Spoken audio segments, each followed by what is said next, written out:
Good afternoon, everybody.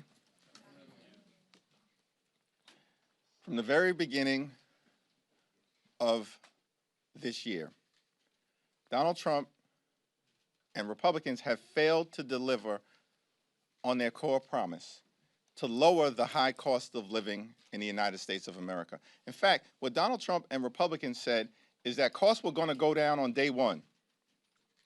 But costs haven't gone down, they're going up. Inflation is going up.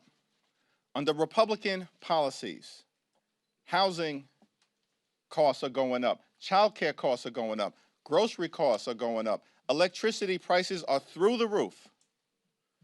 And now, because of the Republican refusal to extend the Affordable Care Act tax credits, tens of millions of Americans are about to experience dramatically increased health care costs.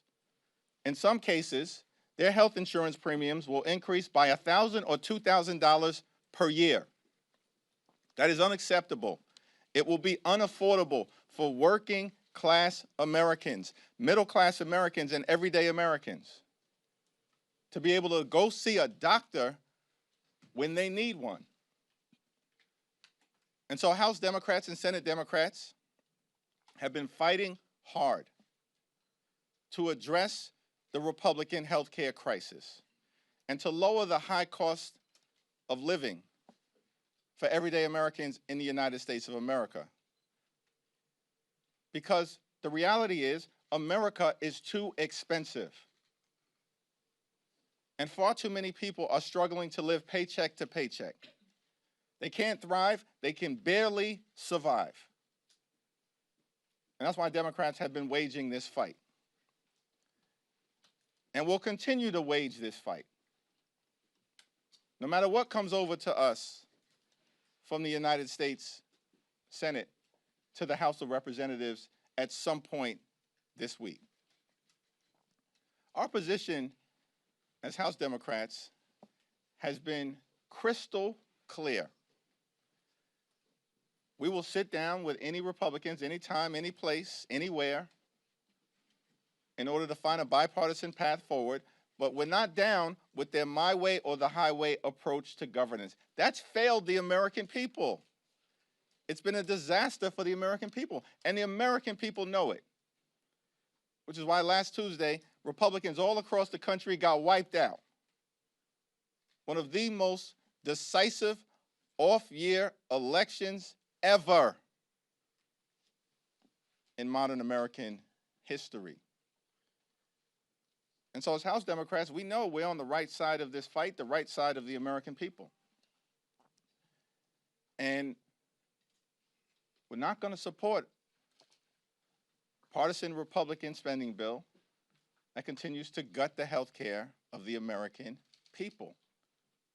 And we're going to continue the fight to extend the Affordable Care Act tax credits.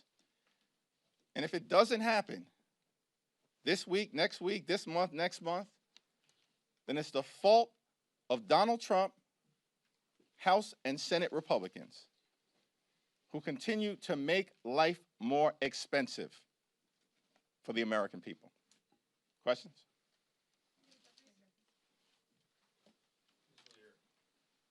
Some Democrats in your own caucus are suggesting Schumer is ineffective as Senate Democratic leader and should be replaced. You, of course, are critical of this deal. Do you view him as effective, and should he keep the job? Yes and yes. Do you trust, in this deal, there is language for President Trump and the Trump administration to reverse some of the firings that happened during the shutdown. Do you trust that the Trump administration and the president is going to sign off on that and reverse the people who have been fired? We'll have to evaluate the legislative language, and we'll have a caucus meeting later on this afternoon, and we'll get a presentation from Rosa DeLauro, the top Democrat on the Appropriations Committee. The overwhelming majority of Senate Democrats, led by Leader Schumer, are opposing this bill in the Senate. And they'll articulate, there are a variety of different reasons that the bill is being opposed strongly by Democrats in the Senate, the overwhelming majority of them. And there'll be a variety of different reasons that we articulate in the House. Now, certainly we're going to continue to stand by our hardworking federal employees. By the way, Donald Trump and Republicans, this toxic administration, they fired more than 100,000 federal employees prior to the shutdown that they started beginning. So, of course, there's reason to be deeply skeptical of the administration and their motives as it relates to the hardworking federal civil servants and the federal workforce. And we will continue to be deeply skeptical of their intentions. They spent the whole year implementing the toxic parts, the most toxic parts of Project 2025. After lying to the American people last year, saying they didn't know anything about Project 2025. And part of that has been going after the federal workforce. So we'll see what the language looks like, but it doesn't change the core problem here, which is we need to decisively address the Republican healthcare crisis on behalf of working class Americans, everyday Americans, and middle class Americans. Thanks. Third row. So Dr. Oz said that millions. Who? Dr. Oz said there are millions of phantom enrollees under the ACA. Is that being looked at as it possibly makes it so that people that are on the ACA are paying more, inflating the numbers? That's like the most random way to start a question on a serious topic. Nobody who's serious in this country takes Dr. Oz seriously. No one. And I mean, it's shocking that the guy even was confirmed. But this is part of the reality of Republicans here in the House and over in the Senate. They're nothing more than a rubber stamp for Donald Trump's cruelty and extreme agenda. Are the phantom enrollees being addressed, though? I have no idea what Dr. Oz is talking about, and neither do the American people. Now, with respect to the Affordable Care Act, here's what I do know. That Republicans have tried to repeal the Affordable Care Act more than 70 different times in the last 15 years. They don't operate in good faith when it comes to the health care of the American people. And of course, as Democrats have repeatedly indicated, we're open to sitting down and having a bipartisan conversation about how to fix our broken healthcare system overall. But I'm not going to respond to any comments from randos like Dr. Oz, who is woefully unqualified to be in whatever position he holds in the administration. He's a joke. These people are jokes. But the issue of the healthcare of the American people is very serious. And that's what we'll continue to focus on. Back row. Do you see in the Senate bill the extension of SNAP benefits rather than the possibility of a January cliff for them? Do you see that as a victory, or is that something that also raises questions? Here's what I understand about the SNAP situation. Republicans this year, on July 3rd, subsequently signed into law by the current president, enacted the largest cut to Medicaid in American history, ripping away health insurance from at least 14 million Americans, and at the same period of time, cut $186 billion from SNAP. Republicans did that this year. They literally ripped food from the mouths of hungry children, seniors, and veterans so they could reward their billionaire donors with massive tax breaks that they made permanent. That's what Republicans did.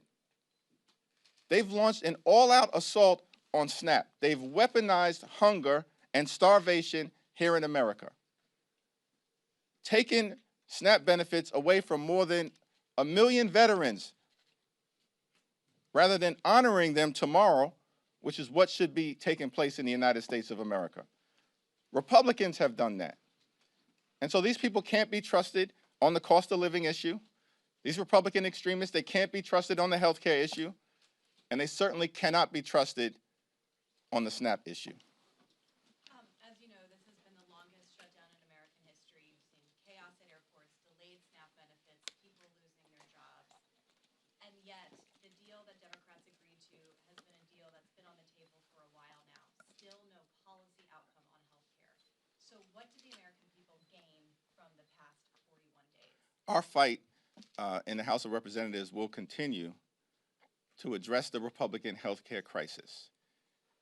We'll continue that fight today, tomorrow, this week, this month, next month, this year, next year. We're going to continue that fight to fix our broken health care system and lower the high cost of living for the American people. And the American people know that we're on the right side of this fight. It's part of the reason why you saw decisive Democratic victories last Tuesday and crushing Republican losses all across America. In Virginia, in New Jersey, in New York, in Pennsylvania, in California, in Mississippi, in Georgia, across the country, up and down the ballot. Because Republican policies have failed the American people. And as Democrats, we're going to continue to fight to make their life better. Thanks.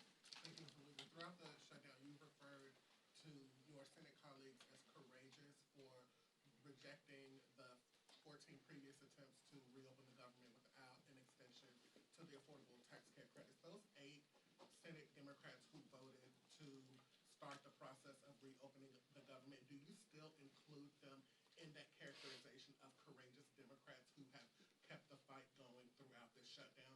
Well, I don't have much to say about those individuals, and they're going to have to explain themselves to their constituents and to the American people. I certainly believe that Senate Democrats, the overwhelming majority of Senate Democrats, led by Chuck Schumer, have waged a valiant fight over the last 7 weeks, defeating the partisan Republican spending bill 14 or 15 different times, week after week after week, and continue to oppose this effort of passing legislation that does not address the Republican health care crisis by extending the Affordable Care Act tax credits. But the fight is getting ready to shift back to the House, where we're going to work hard, hold the Republicans accountable. All of these loudmouths on the House Republican conference side who's been saying for the last several weeks that we have to extend the Affordable Care Act tax credits. Now is their chance. This week, they have to come back from their 7-week prolonged taxpayer-funded Republican vacation. They can no longer hide. They can no longer hide. Mike Johnson apparently still hiding, refused to even answer a single question today. That's extraordinary.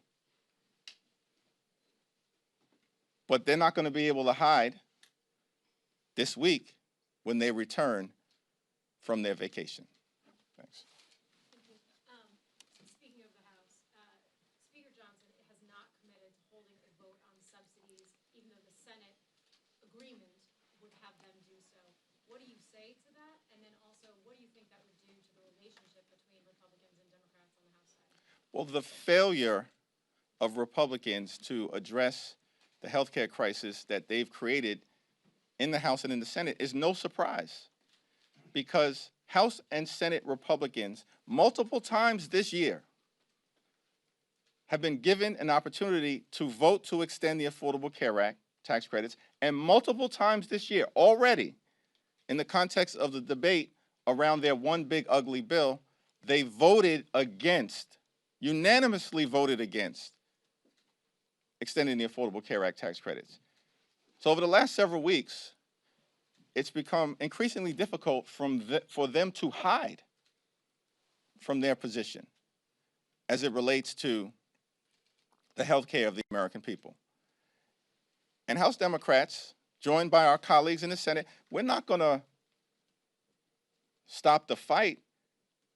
We're going to continue to lean into the fight over the next few days and beyond until we actually get an outcome that makes life better for working class Americans. Thank you, Mr. Leader. There's already extensive backlash coming from the Democratic base over feeling shortchanged by Senate Democrats who secured this deal without touching on health care. What do you think that this backlash could mean for the party going into the midterms next year, and also for the voters who just handed Democrats, as you said, a decisive victory? Do you think that this will make them feel also shortchanged, disenfranchised, House Democrats are going to take back control of the House of Representatives next year. I've said it before, and if I said it, I meant it. Now, with respect to the senators on the other side of the Capitol, they're going to have to explain themselves. But the overwhelming majority of Senate Democrats continue to remain in the arena fighting to fix our broken healthcare system and address the Republican healthcare crisis. This fight for us is not partisan. It's not a partisan fight. It's a patriotic fight. We're waging this fight on behalf of the American people. The 5 states that are most impacted by a failure to extend the Affordable Care Act tax credits are West Virginia, Wyoming, Alaska, Mississippi, and Tennessee. 45% of the people, of the Americans who are going to lose health care or be at risk of losing health care if they don't, on the other side of the aisle, extend the Affordable Care Act tax credits, 45% of them are registered Republicans. 35% registered Democrats, and 20% unaffiliated or independent. This is not a partisan fight for us. It's a patriotic fight. You know, one of the people that I met early on during this Trump Republican shutdown, came to Capitol Hill, was a 29-year-old named Mariah Plant. She's from rural Wyoming County in West Virginia. Her older brother is nonverbal, autistic, and requires 24-hour care. And Mariah is able to provide that care to her older brother lovingly and affectionately because of Medicaid that Republicans have now cut by the largest amount in American history.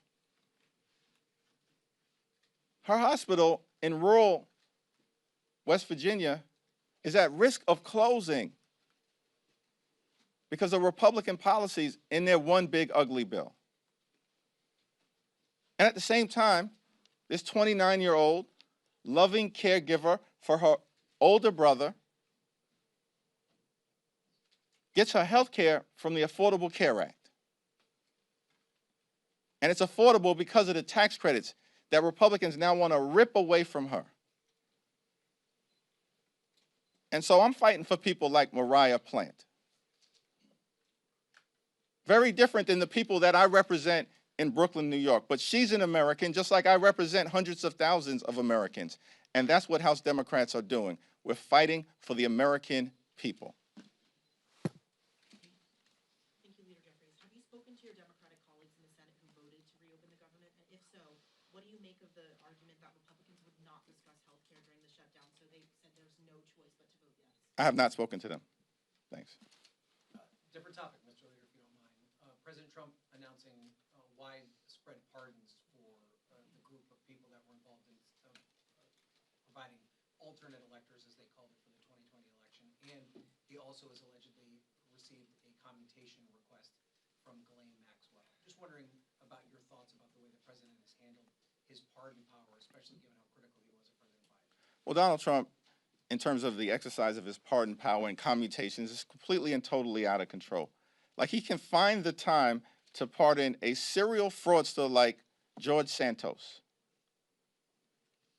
but can't find any time to sit down with Democrats on Capitol Hill who represent half the country in order to address the healthcare crisis that Republicans have created.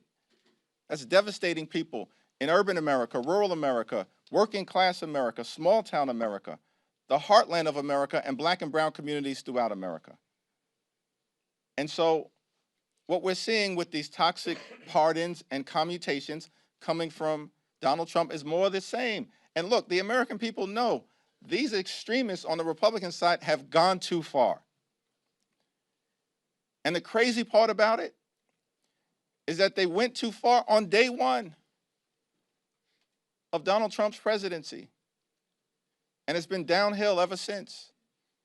On day one of Donald Trump's presidency, this guy pardons hundreds of violent felons who brutally beat police officers, 140 of whom were seriously injured.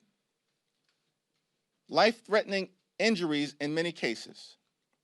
And then unleash these people on communities all across the country in ways that put those communities at risk. And what we've seen from Donald Trump since day one, since those toxic pardons of those violent individuals, is more of the same. From a person who promised to lower costs on day one, but doesn't give a damn about the American people. And what has taken place over the last 41 days is that the American people have seen Democrats fight for them, fight to make life better for them, fight to drive down the high cost of living for everyday Americans, and fix our broken healthcare system in the face of this overwhelming Republican assault on the healthcare of everyday Americans. And Republicans continue to stand up for the wealthy, the well-off, and the well-connected. Thank you, Leader. Whether fair or unfair, Leader Schumer is taking a lot of heat from members of your own party. Why do you think he is the right leader for this moment, and why do you think he should stay leader of Senate Democrats? Yeah, as I've indicated, listen, Leader Schumer and Senate Democrats over the last 7 weeks have waged a valiant fight on behalf of the American people. And I'm not going to explain what a handful of Senate Democrats have decided to do. That's their explanation to offer to the American people. What we're going to continue to do as House Democrats, partner with our allies throughout America, is to wage the fight, to stay in the Coliseum, to win victories in the arena on behalf of the American people, notwithstanding whatever disappointments may arise. That's the reality of life. That's certainly the reality of this place. But we're in this fight for all the right reasons, because the extremism that has been unleashed on the American people is completely and totally out of control. Life hasn't gotten better for everyday Americans under Donald Trump and compliant Republicans. It's gotten worse. And the American people know it. And we've got to continue to stay in this fight until we end this national nightmare. And that's our commitment to the American people. We're in this fight until we end this national nightmare and can get back to a place where we continue America's long, necessary, and majestic march toward a more perfect union. Thank you.